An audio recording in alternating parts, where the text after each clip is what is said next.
Welcome. I'm Judah Levine, in the faculty in the department. Paul Beal is going to introduce the speaker.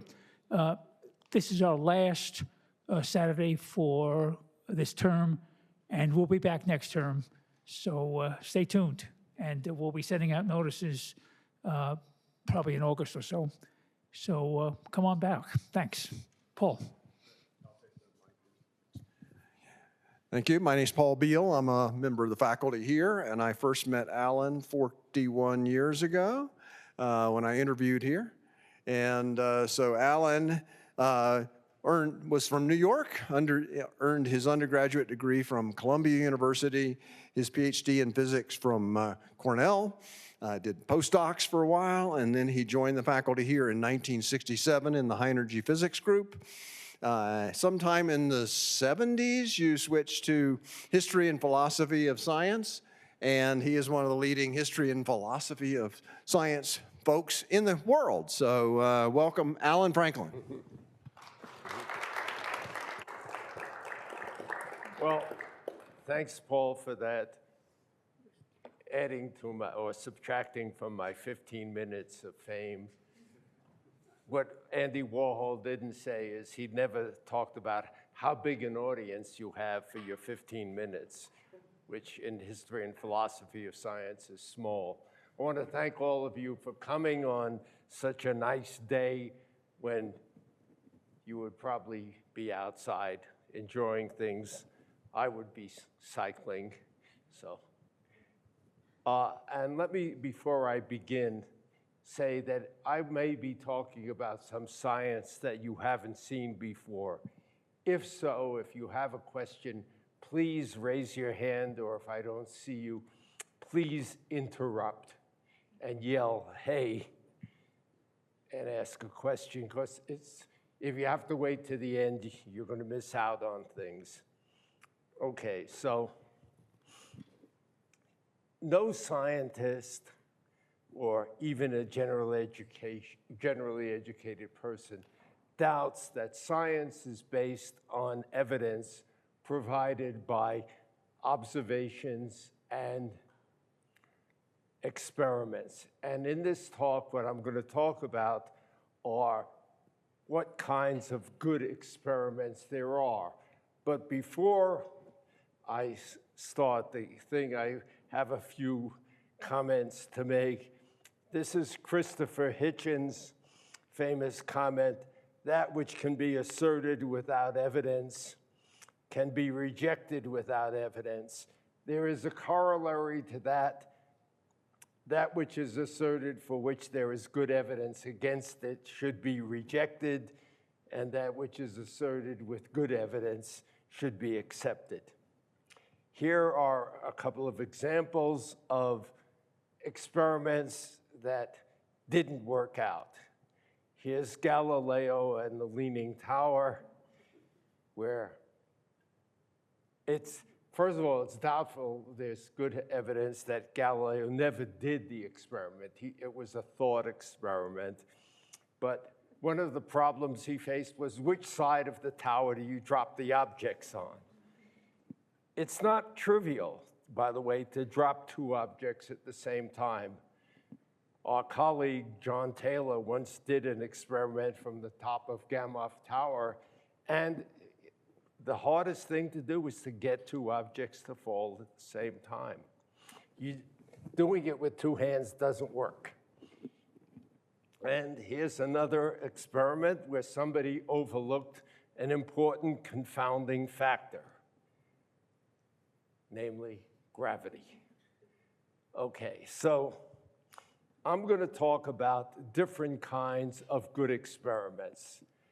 There are methodologically good experiments, those for which good arguments are offered for the experimental results.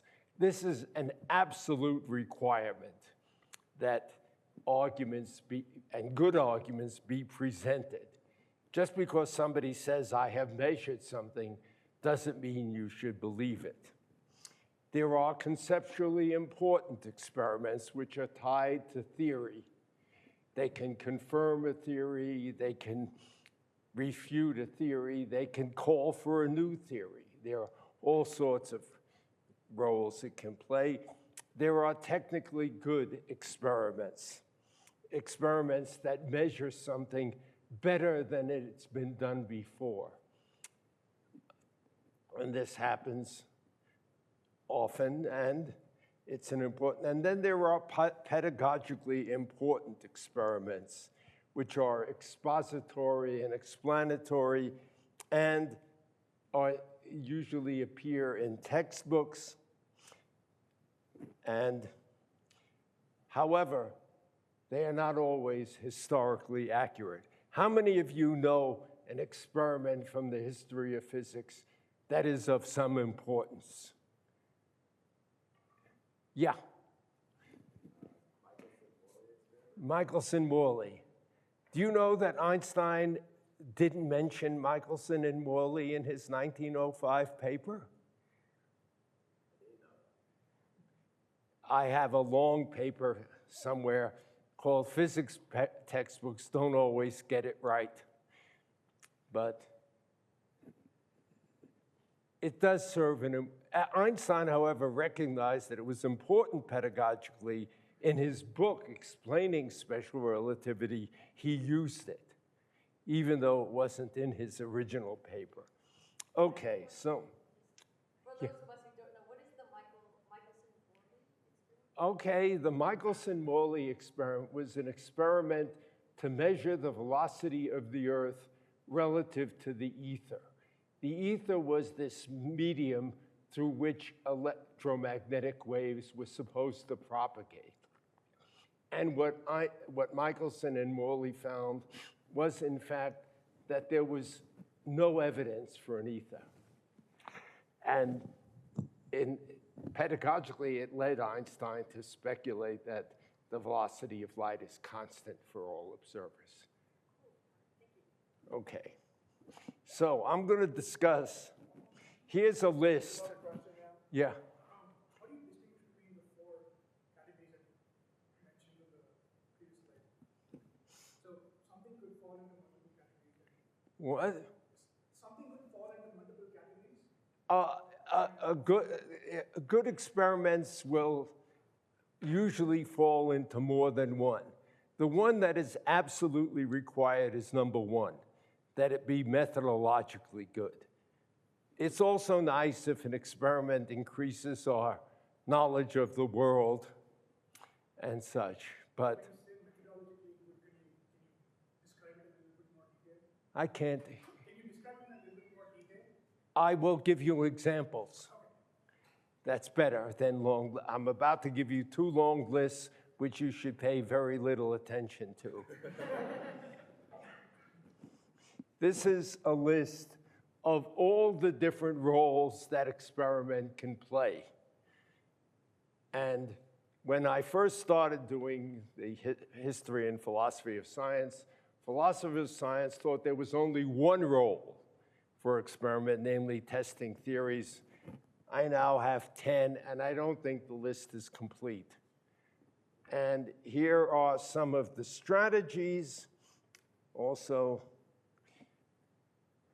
But let's get on to the real stuff. I'm going to discuss 3 experiments. Gregor Mendel's experiments on hybridization in pea plants, the experiment demonstrating the violation of space reflection symmetry in physics, at least in the weak interactions, by Chen-Sheng Wu and her collaborators, and the experiment on the energy spectrum of electrons emitted in beta decay by Ellis and Wooster. Those are the 3. I will start with Gregor Mendel's experiment. I have stated in print and publicly often enough that Mendel's experiments on pea plants are the best experiments ever done. And I have claimed, and nobody has yet offered a good argument against it, that Mendel's work is a work of genius, which is pretty good for a guy who failed the exam to become a physics teacher when he met Gregor Mendel was a monk, he spent 2 years, the experiments lasted 8 years. He spent 2 years trying to find varieties of pea plants that bred true, that if they had yellow peas, they always gave you yellow peas. It took him 2 years, and he found 22 different varieties that he could use in his experiments. And of course, one must always start with a picture of Gregor Mendel. Okay, so he suggested the laws of segregation and independent assortment. What does that mean? It means segregation is that for some plant trait, like color of the peas, there are factors which segregate to individual reproductive cells. And the law of independent assortment says those are independent of one another, that color of peas is different from the shape of peas, that they don't necessarily correlate with one another. That's actually slightly technically wrong. There are, depends on which chromosomes, and if they're separated by far enough, they're independent. And Gregor was lucky. He picked things. Okay, so here, for those of you who need an introduction to Gregor Mendel,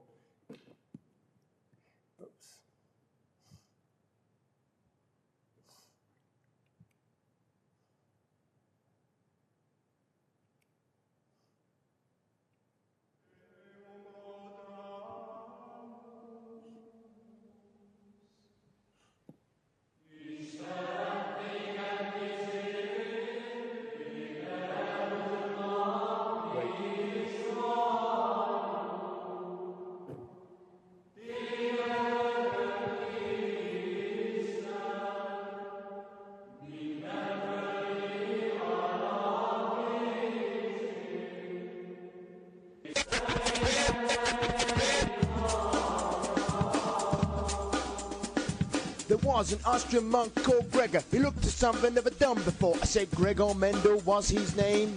He wondered why sometimes we looked the same. Using peas, he looked to their height. He worked all day and all night. The first G cross was a tall and a dwarf one. Their offspring were all to F1. He was at no loss. He went for a second cross. He did it with two of these tall. What did he see? I said, what did he see? F2, one dwarf. The tall ones there were three. Now, what was his conclusion? To him there was no confusion. Features came in hereditary units. This was his message. One was dominant and the other recessive. His work turned out to be quite prophetic. It was the stuff of modern genetics. Word to the brother. Peas.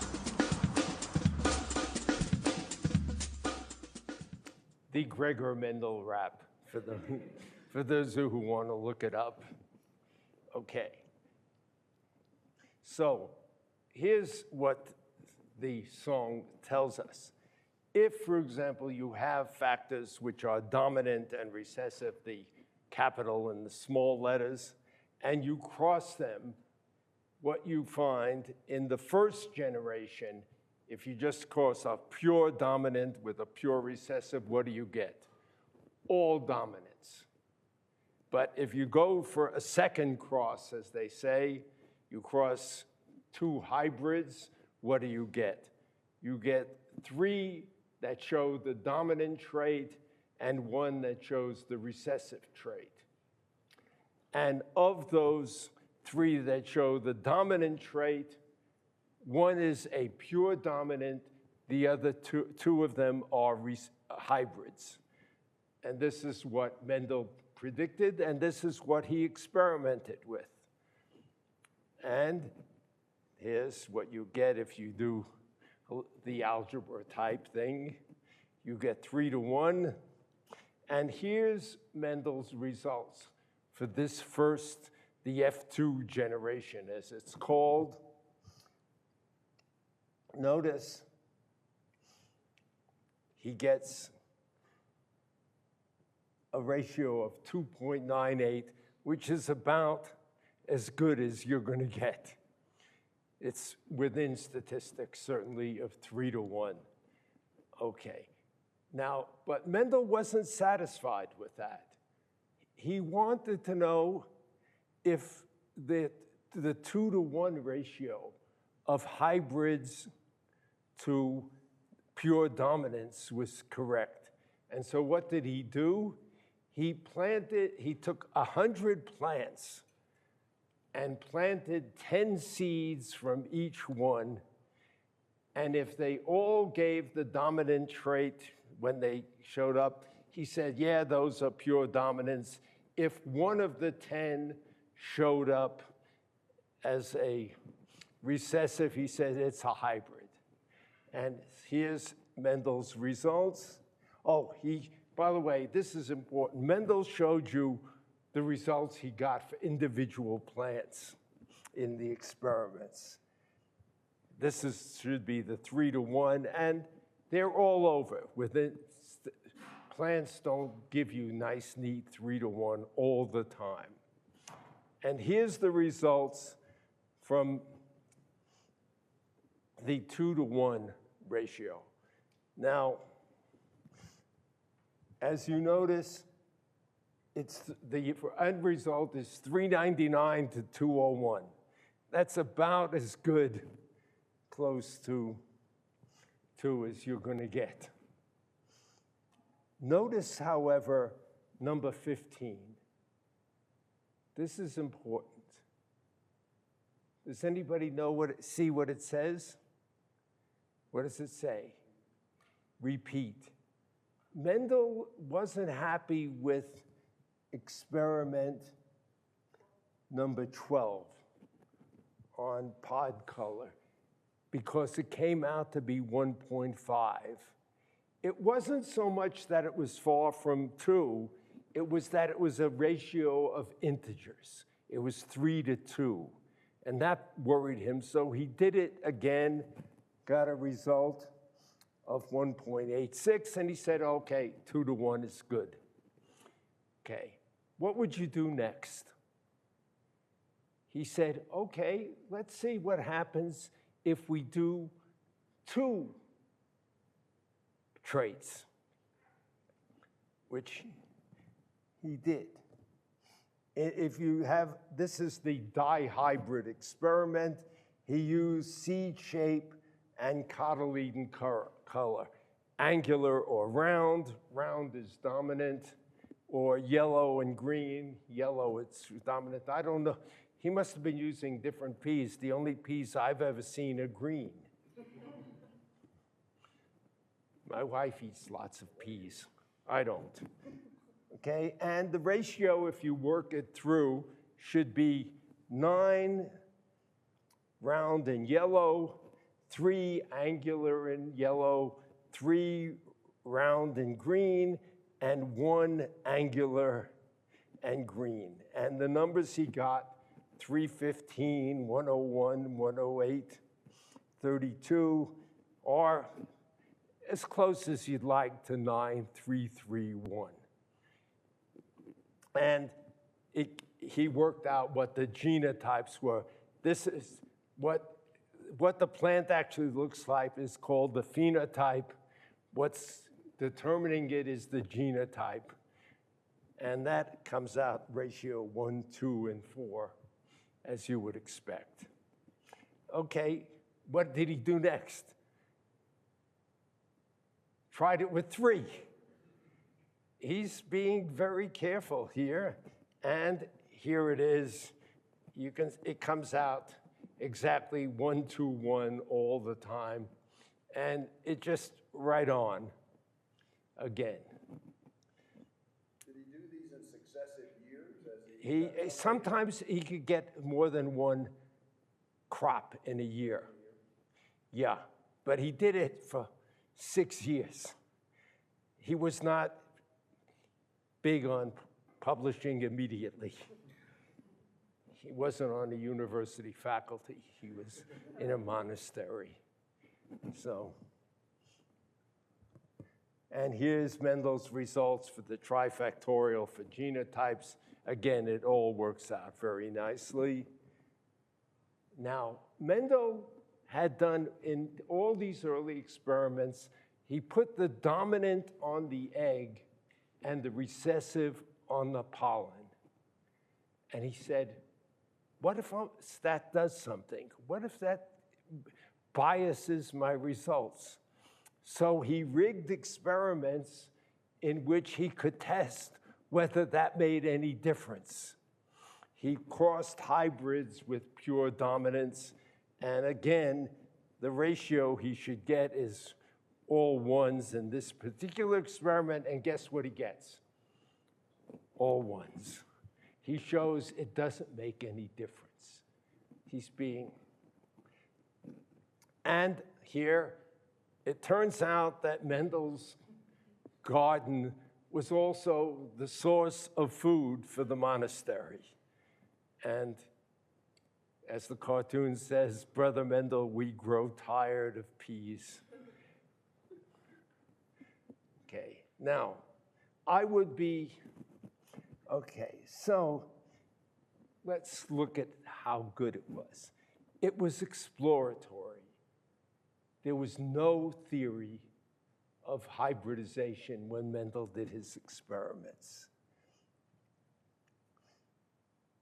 And not only that, it helped him formulate the theory that we accept. It demonstrated that the entities, namely what we call genes, exist, that there are these factors that determine the traits. It measured quantities that theory predicted. It articulated the theory. It doesn't correct previous results. There were no previous results.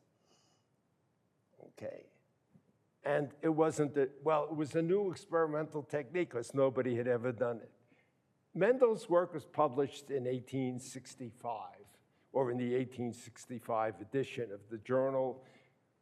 In 1900, people got around to replicating his experiment, and suddenly they discovered that Mendel had actually done it better, and they all acknowledged this. So if anybody wants to argue with me, is this a good experiment? Yes. Is it a work of genius? Yes. Think of this. He's doing this with no background, no theory. It's just what you would expect for a really good experiment. And it inspired a song. So. Is that a requirement for a good experiment? It No. has to inspire a song, or is that just bonus points? I don't even know how I found that song. I mean, you know, I have been amazed, you know, when I was growing up, my parents bought me an encyclopedia, and I used to love reading it. I like facts. Now I don't have to know facts anymore. I ask the source of all knowledge, the Google, and it tells me what I want to know. Okay, a second experiment. Oh, here's what Fisher said. It's Fisher, R.A. Fisher, was a very distinguished statistician and geneticist. He says, this experiment, conclusive in their results, faultlessly lucid in presentation, and vital to the understanding of not of one problem of current interest, but of many. And I see no reason to disagree with Fisher. If you did, he got angry. I know this because I collaborated with one of Fisher's students, and he said one of the things Fisher was always unhappy about his inability to control his temper. Excuse me, did Mendel create also the terminology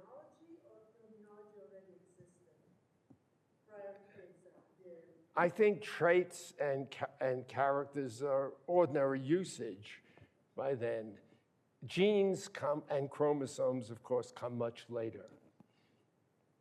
Okay, now, I have to tell you that there's a controversy about Mendel's work. And this started very early on.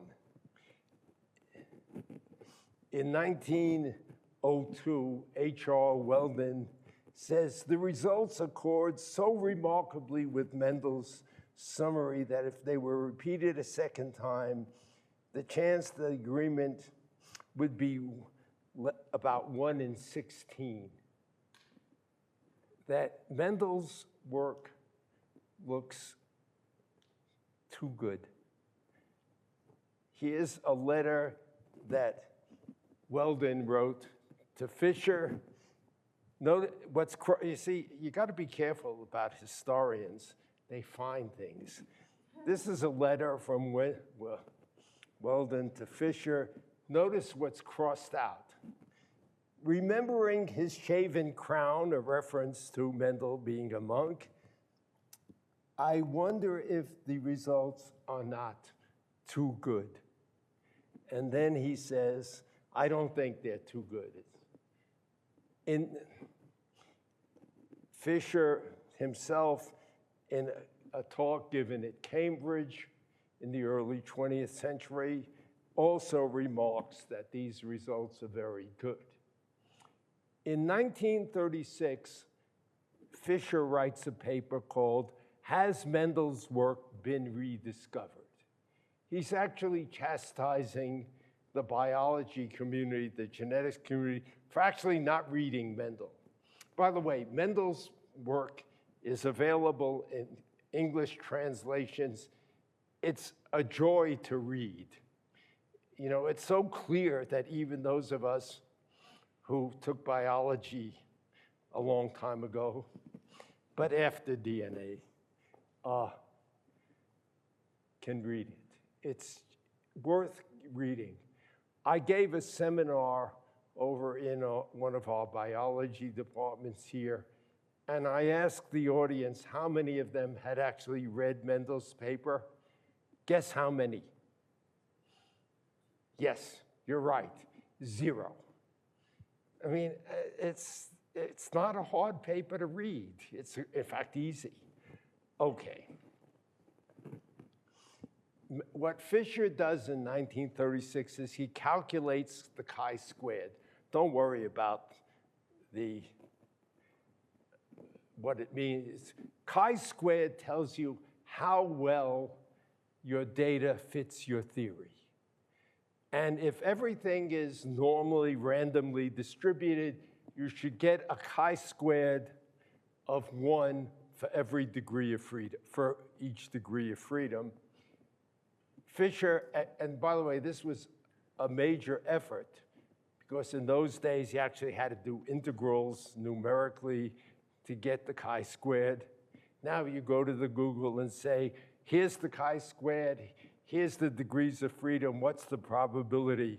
And it comes out. He got, for 84 degrees of freedom, a chi-squared of 41.6.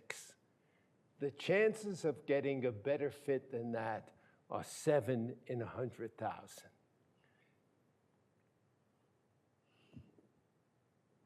So, do you think Mendel fudged his data?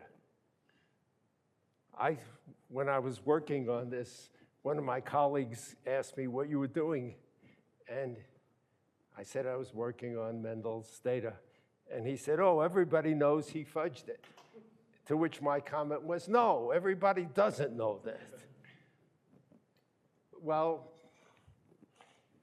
remember, Mendel presents the repeat of the experiment.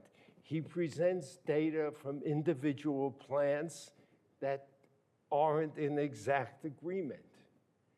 And he published a second paper on hawkweed or hyraceum, which didn't fit his theory. Turns out hawkweed has funny genetics.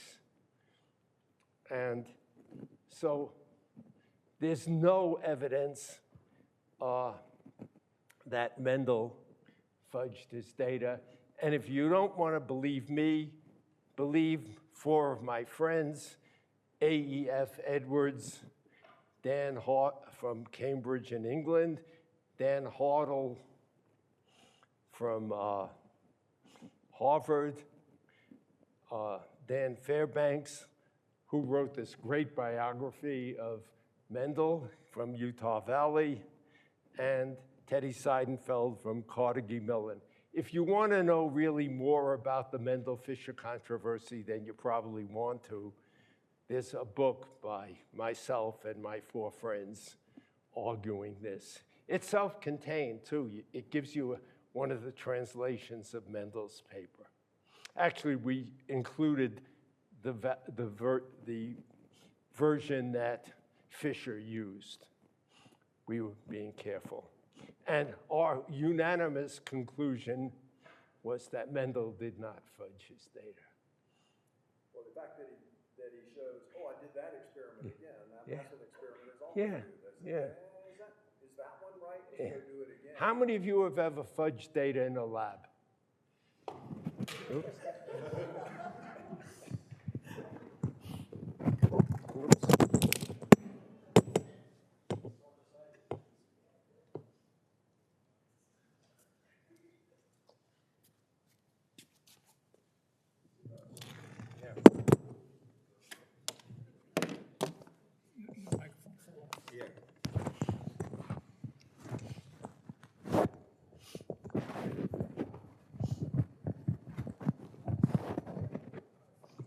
I have.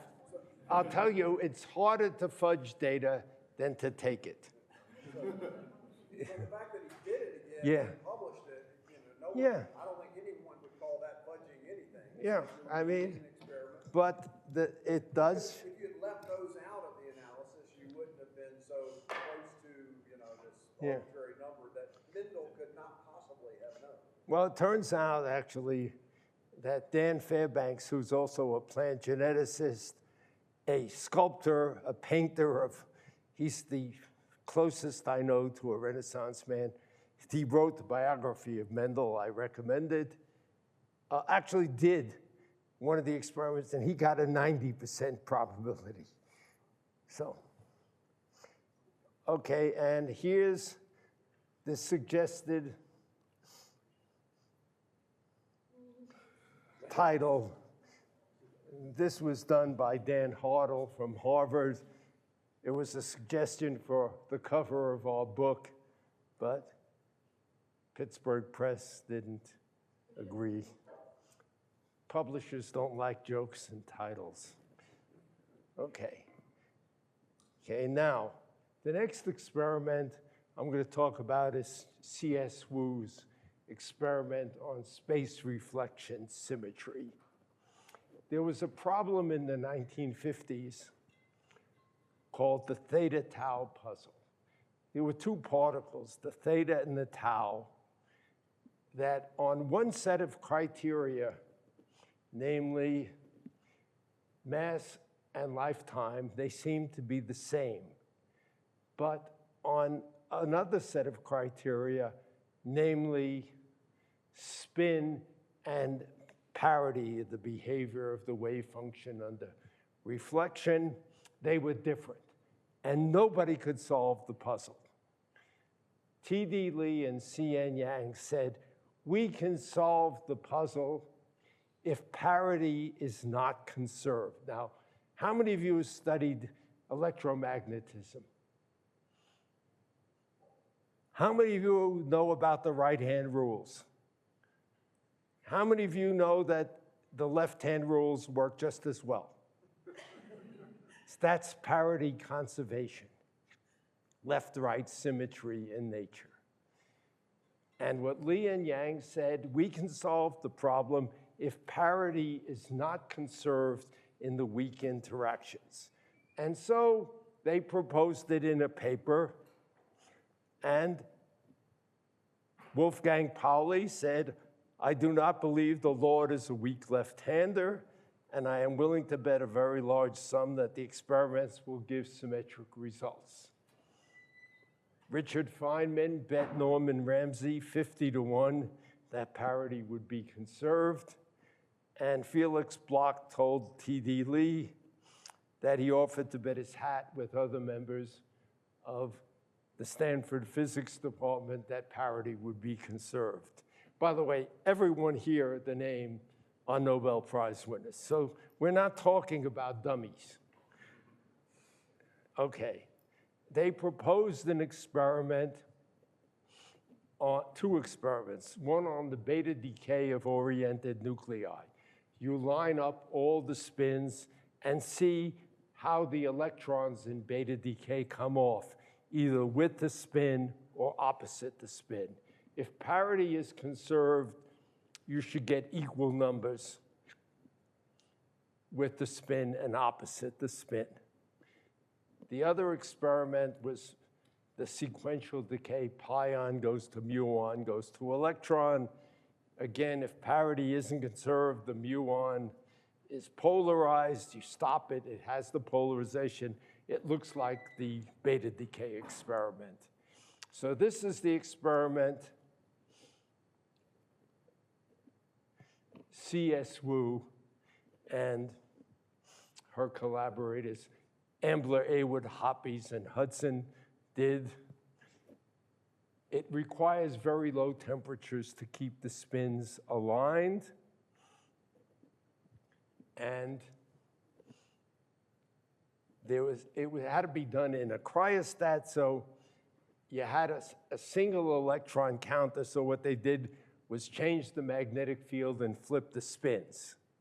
And here's the results they got.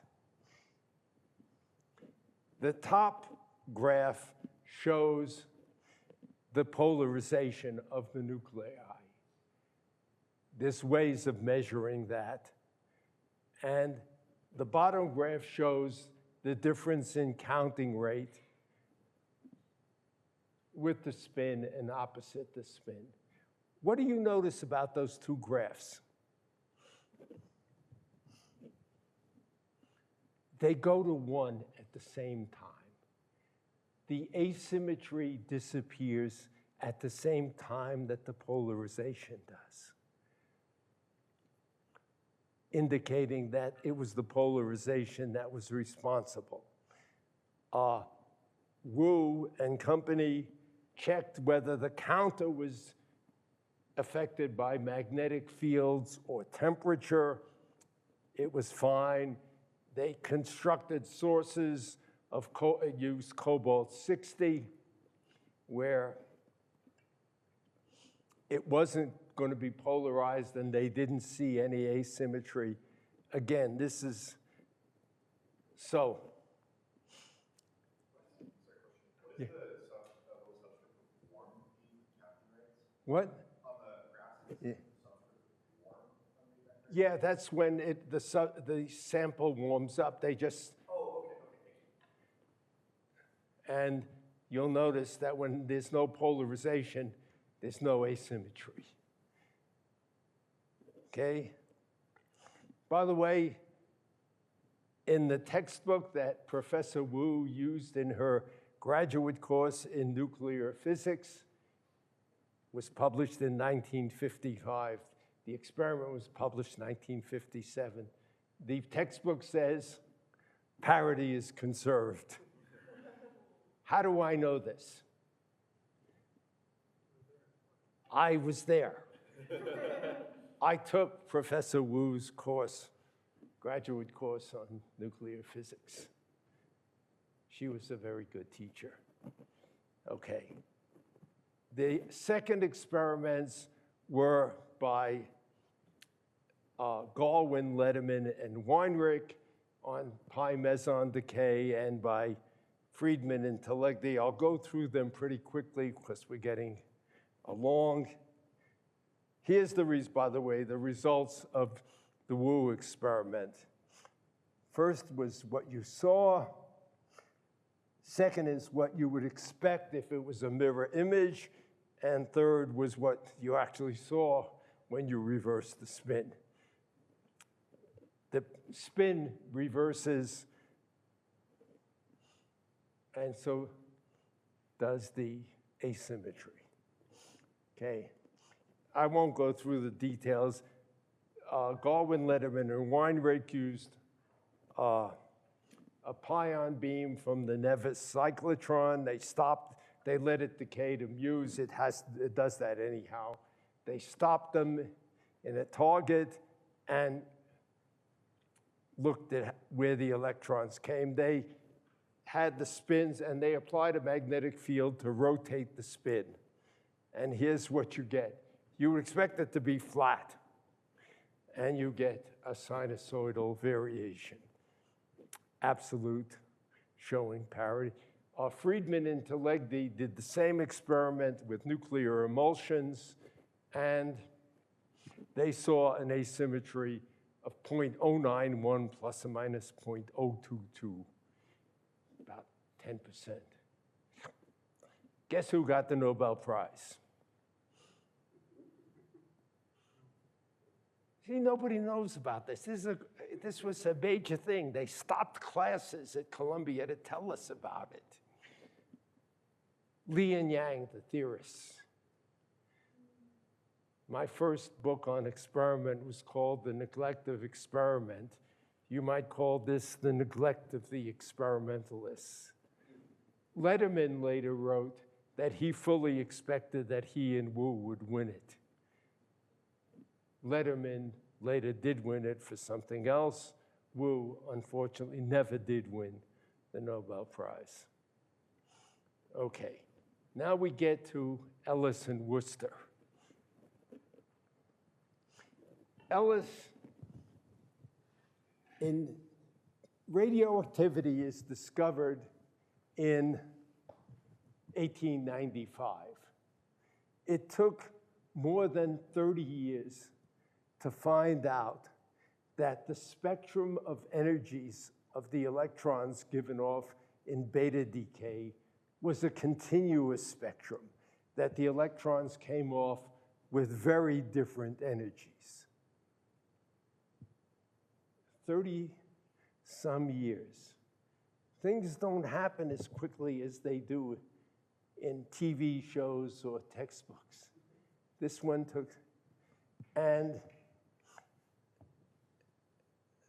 this is an experiment done in 1904. William Bragg showed that all the alpha particles emitted in a given radioactive decay had the same energy. So people thought, reasonably, by analogy, that all the electrons would have the same energy.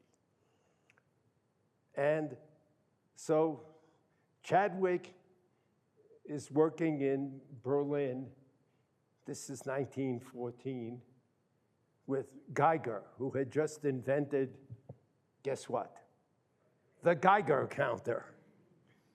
And this is his experiment. You have a beta decay source, they're bent in a magnetic field, and you have two different detectors, either a Geiger counter or an ionization chamber. He switched them. Okay. He writes to Rutherford, who was his advisor, says, Geiger and I wanted to do an experiment on fast electrons, but we can't find a line, i.e. electrons with all the same energy. I must be making a mistake somewhere. He thinks he's wrong, but not for long. Also in 1914, this is what he publishes. It's the spectrum from radium B and C, and curve A is with the Geiger counter, curve B. What do you notice? The energies go from very low energies up to 1,000 keV, 1,000,000 electron volts. Guess what else is happening in 1914? I know it's ancient history. World War I.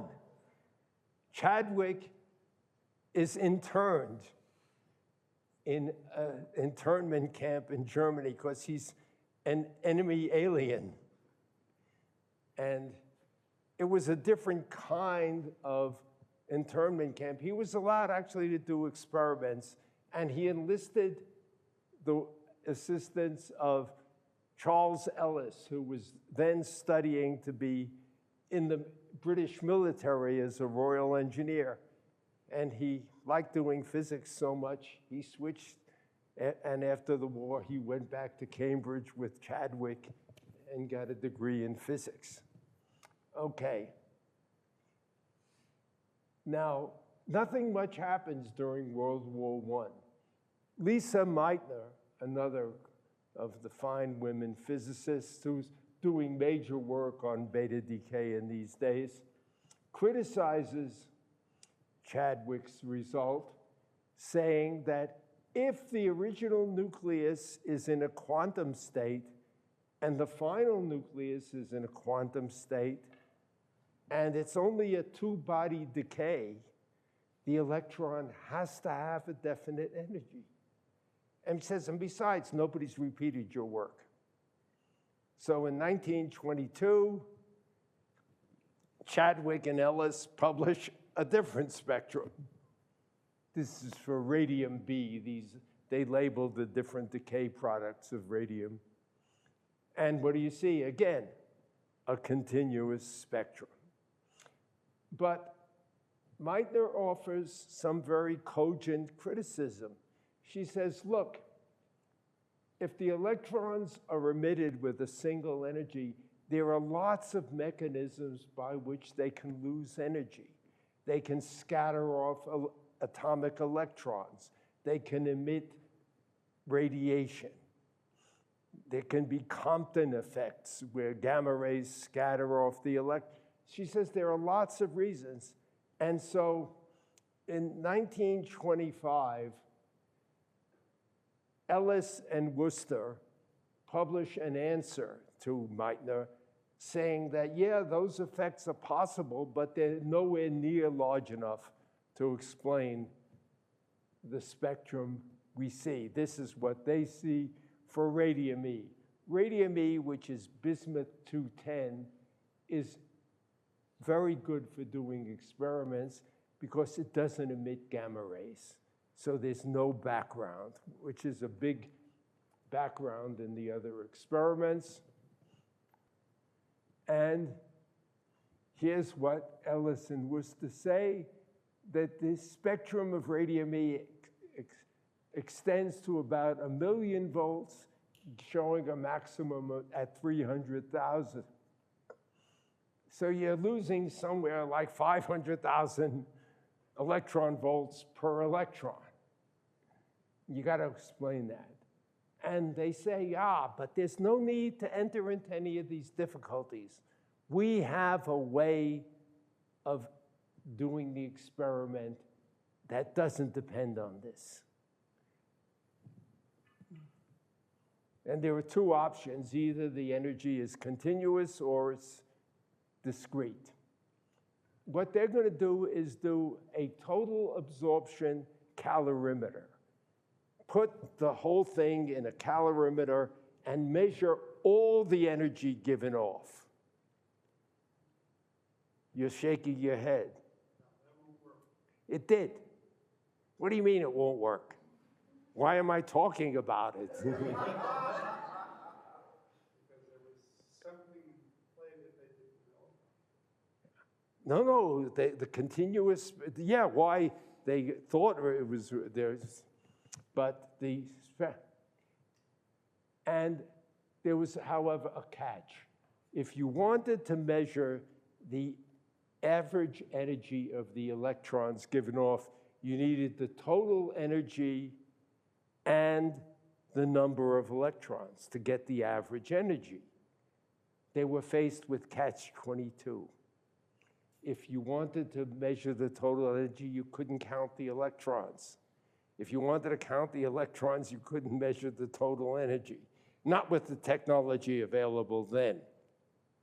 Now, I give you the quote from Catch-22, which is much before your time. one of the great anti-war novels. The catch-22 was Orr was a bomber pilot in World War II. And he correctly didn't want to fly because, as he said, there were guys trying to kill me. And so you had to be crazy to want to fly. But if you didn't want to fly and requested not to fly, you were sane, because fear in the presence of dangers that are real and immediate is the working of a rational mind. That was the catch. If you flew, you were crazy. If you didn't want to fly, you were sane and had to fly. And Ellis and Wooster solved the problem. There was another problem. Bismuth-210 radium-E decays to polonium-210. Polonium-210 is radioactive, and it gives off alpha particles. So the energy you're measuring is the energy of the beta decay from radium-E plus the radium from the alpha particles from polonium. Here's their results. There's the total energy. Here's the energy you can calculate because you start with no polonium from the polonium. And the polonium decay, because it's alpha particles, you know the energy. And then there's the, I'll come back to this graph. This is the energy calculated for radium-E. Okay, and what they get, oops. I'm missing a slide. Okay. You can calculate how much energy you're going to get from the polonium, and you can take that from the total energy and get the energy for radium-E. And if you're not missing any energy and you're measuring it correctly, what should the energy for the radium-E look like? It should fit the radioactive decay of radium-E. The lifetime was known. It's 5.1 days. Here's the graph here in the bottom. That's it's on a log scale. And guess what the lifetime they get is? 5.1 days. This poses a problem. As Dick said, there's something wrong somewhere. This leads Wolfgang Pauli a few years later to hypothesize that another very light particle is given off in beta decay. He called it the neutron. Fermi changed it to the neutrino because it was light, and also to avoid getting it confused with Chadwick's neutron, which was also discovered at the same time. And the neutrino is incorporated by Fermi into the first successful theory of beta decay in 1934. So it's an important experiment. They did it carefully. They calibrated the apparatus and everything. They worried about energy loss. They found it. And guess what? It's not mentioned in textbooks. I checked, I don't own a genetics textbook, so I checked, got a friend in MCDB give me 3 textbooks. In every introductory genetic textbooks, Mendel gets 10 pages at least. In the 10 textbooks I looked at, upper division, modern physics textbooks, only 2 even mention this experiment, and only 1 mentions Ellis and Wooster. They have been forgotten except by oddballs like myself. Okay, By the way, Meitner redoes the experiment and gets a result in complete agreement. Here's the energy, the average energy they get. And Meitner writes to Ellis, their previous correspondence had had a certain edge to it because they were disagreeing. But here Meitner is saying, we've verified your results completely. It seems to be now there can be absolutely no doubt that you were completely correct in assuming that beta radiations are primarily inhomogeneous, but I do not understand this result at all. She was right. It took Pauli's neutrino. Thank you.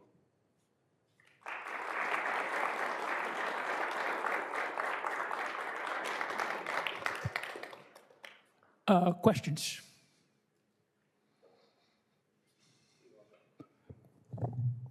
Paul. One of your experiments categories was, that it was related to theory, and most of these experiments were done long before there was any theory of alpha or beta decay. So, so in 1914, that's still 14 years before Gamow comes up with a theory for alpha decay that does encompass all of the experimental observations up to that time. Yeah. But the fact that the alpha particles all had the same energy was known. Yeah, there was no theory. Yeah, not, yeah. I mean, someone used the word quantum, but there was no idea that there was a quantum. Well, now there's also a big discussion and disagreement. Did Planck really introduce the quantum in 1900? I just had a discussion with some, and my view is, who cares? Because the community thought he did. And so I had a long discussion with somebody who wrote a paper arguing that he didn't. They were visiting here 2 weeks ago. And so, but I'm afraid I disappointed them by saying, I don't really think it's the right question. The question is, how did people in the community, Einstein certainly saw it, that there was the quantum because he introduces the photon. But not everybody accepts the photon. The photon really isn't accepted until the 1920s with Compton. Yeah. Other questions? Yeah. So I'm just really curious why you switched from being pure physics to history and philosophy of science. Okay, well, I was working at the Stanford Linear Accelerator Center on an experiment, and I thought the group was getting too large. I couldn't identify my own contribution really. And by the way, the group was 10.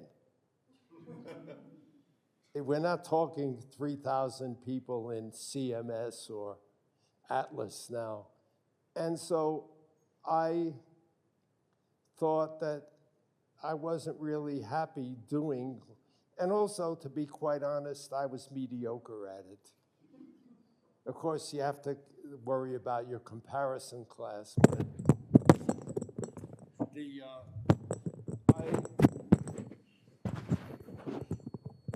I just wasn't happy with it. And so, and then for various reasons, I wanted to be in New York for a year, and a friend of mine helped me get a job teaching the history of medieval science, of which I knew something. No, because I had once taught a course on Galileo and Oppenheimer. And if you want to understand Galileo, you have to understand Copernicus. If you want to understand Copernicus, you have to understand Aristotle, certainly, and medieval science. And so I wasn't totally unqualified to teach it. I was mostly unqualified. But fortunately, people sent me all sorts, helped me with material, and so I managed to get through the year with no large number of students dropping my course. But then I decided I wasn't really a medievalist. I did take freshman Latin. And so, but I thought, what do I know about? Because I know something about experiments, and nobody seemed to be working much on it.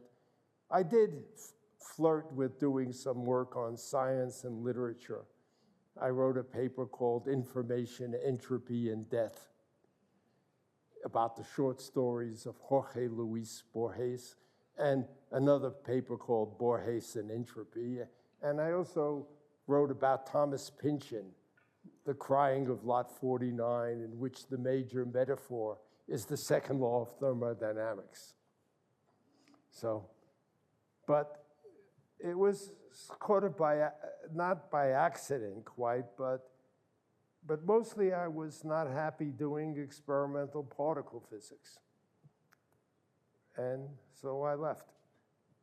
And fortunately, as somebody said, the time sequence was right. Alan Franklin used to do high experimental particle physics. Then he got tenure. Then he started doing history and philosophy of science. It wasn't that I was a closet historian and philosopher of science waiting to get tenure. It just happened to be that's